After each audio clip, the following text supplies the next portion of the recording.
ओम नमस्कार मिठुन आर्य सैनिक चैनल आपनादेरके आमार स्वागत। যাই হোক আপনারা যোগ্য বলতে কি বোঝায় এবং যোগ্য করা কি উচিত নয় বা যোগ্য করলে কি হবে সেই বিষয়টি নিয়ে আজকের এই ভিডিওটি আপনারা প্রথম থেকে শেষ পর্যন্ত দেখুন, তবে বুঝতে পারবেন। তো অনেকে বলেছেন কমেন্টে যে বেদ থেকে প্রমাণ দেখাও, মানে কুৎসিত বাক্যে বলেছে আর কি। তো সেই জবাবেই উত্তরটি দিচ্ছি আমি যে তিনি কি বলতে চাইছেন। যাই হোক আপনারা দেখুন যজুর্বেদ এবং প্রথম অধ্যায়, এখানে দেখুন মন্ত্রে উল্লেখ করা হয়েছে। প্রথম অধ্যায়ের 10 নম্বর মন্ত্র, ওম দেবস্ব ত্বা সবিতুঃ প্রসবেৎসি নরবাহুভ্যাম পুষ্ণহস্তাভ্যাম অগ্নয়ে জুষ্টম গৃহ্ণাম্যগ্নে সমাভ্যাম জুষ্টম গৃহ্ণামি। ঈশ্বর বলছেন আমি সকল জগতের উৎপত্তিকর্তা, সকল ঐশ্বর্য প্রদাতা তথা সংসার প্রকাশক এবং সর্বসুখদায়ক পরমেশ্বর।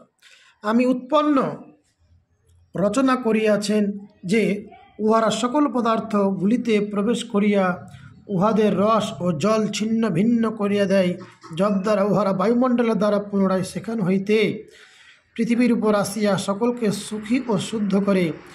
এই জন্য মনুষ্যকে উত্তম সুখ প্রাপ্তি হেতু অগ্নিতে সুগন্ধিত পদার্থে হোম দ্বারা বায়ু ও বৃষ্টি জলের শুদ্ধি দ্বারা শ্রেষ্ঠ সুখ বৃদ্ধি হেতু প্রীতিপূর্বক নিত্য যজ্ঞ করা উচিত, যাহাতে এই সংসারের সকল রোগাদি দোষ নষ্ট হইয়া তাহাতে শুদ্ধ গুণ প্রকাশিত হইয়া থাকে। এই প্রয়োজন হেতু আমি ঈশ্বর তোমাদিগের সকলকে উক্ত যজ্ঞের নিমিত্ত শুদ্ধি করিবার উপদেশ প্রদান করিতেছি, যে হে মনুষ্যগণ, তোমরা পরোপকার করিবার মানুষে শুদ্ধ কর্ম নিত্য করিতে থাকো। আচ্ছা, আমি তো পরোপকার বলতে বেদের যে ভগবান পরমাত্মা বলছেন যে পরোপকার, তা আমি তো সেটাই মানুষকে বলতে চাইছি যে আপনারা যোগ্য করুন। এই কথা বলতে গিয়ে যদি কেউ আমাকে কুৎসিত বাক্য বলে তাহলে তো আমার কিছু করবার নেই। তো দেখুন, করিতে থাকো তথা উক্ত রীতিপূর্বক বায়ু অগ্নি ও জলের গুণকে শিল্পক্রিয়াতে যুক্ত করিয়া বহুযান ইত্যাদি যন্ত্রকলা নির্মাণ করিয়া নিজ পুরুষকার বলে সর্বদা সুখযুক্ত হও। পরমাত্মা বলছেন। আপনাদের সবথেকে আশ্চর্যের বিষয় যে ইস্কন গীতাতেও যজ্ঞের কথা বলা হয়েছে। যারা আবার ইস্কন সম্বন্ধে কিছু বললে দুঃখ করেন, উত্তর খুঁজে না পেয়ে, যুক্তি খুঁজে না পেয়ে তারা গালি দেন, তারা ইস্কন গীতা থেকে দেখুন, দেখতে পাচ্ছেন ইস্কন গীতা থেকে। এবার দেখুন এখানে কি বলা হয়েছে। ইস্কন গীতার 4th অধ্যায় শ্লোক নম্বর 30, এখানে যোগেশ্বর ভগবান শ্রীকৃষ্ণ বললেন, সর্বহয়পতে যজ্ঞবিদঃ যজ্ঞকল্পিত কলমসঃ যজ্ঞশিষ্টয়মৃতভুজঃ যন্তি ব্রহ্ম সনাতনম। অনুবাদটা দেখুন, এরা সকলেই যজ্ঞতত্ত্ববিদ এবং যজ্ঞের প্রভাবে পাপ থেকে মুক্ত হয়ে, কিসের প্রভাবে? যজ্ঞের প্রভাবে পাপ থেকে মুক্ত হয়ে তাঁরা যজ্ঞ অবশিষ্ট অমৃত আস্বাদন করেন এবং তারপর সনাতন প্রকৃতিতে ফিরে যান। তাহলে যজ্ঞের কথা বলা হয়েছে। তো যজ্ঞের ভিডিওটি আপনারা দেখতে থাকুন, আমি আপনাদেরকে দেখাচ্ছি। তো সেই ভিডিওটি দেখতে থাকুন। শান্তি শান্তি শান্তি।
जल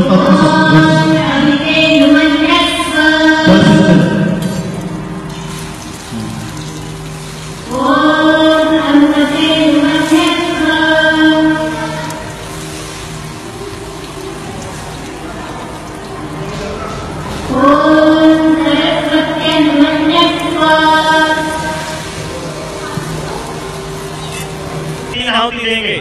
ओम भूर्भुवः स्वः तत्सवितुर्वरेण्यं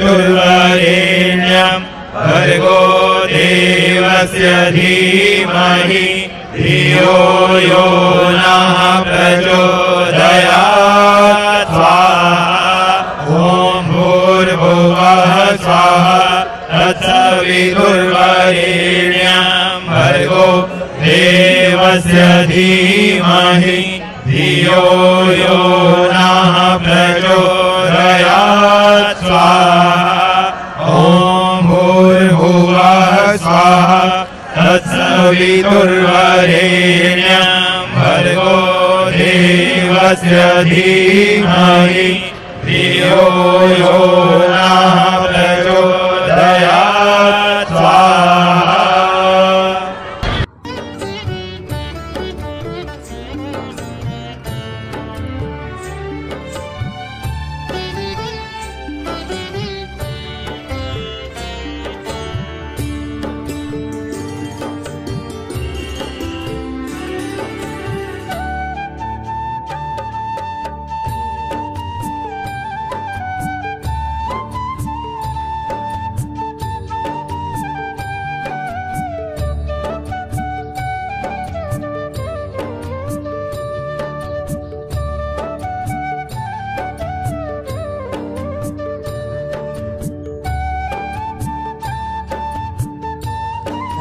তাহলে আপনারা বুঝতেই পারছেন যে আপনারা যজ্ঞ করবেন কি করবেন না, বৈদিক মতে ফিরবেন কি ফিরবেন না, সেটা সম্পূর্ণ আপনাদের ব্যাপার।